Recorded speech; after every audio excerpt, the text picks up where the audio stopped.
Baradae dalam persidangan Rabu 30 November 2022 mengungkapkan Ferdy Sambo tertawa setelah membunuh Brigadir J.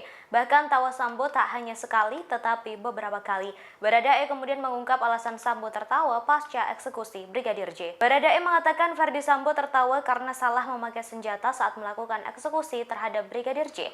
Jaksa penuntut umum atau JPU yang mendengarnya kemudian memastikan alasan Ferdy Sambo tertawa setelah melepaskan tembakan ke Brigadir J. Baradae kemudian menegaskan Ferdy Sambo tertawa lantaran salah memakai senjata untuk menembak. Baradae menambahkan Sambo beberapa kali menyampaikan hal tersebut dan sempat tertawa. Diketahui persidangan digelar oleh Pengadilan Negeri Jakarta Selatan terkait kasus pembunuhan berencana Brigadir J pada Rabu 30 November 2022.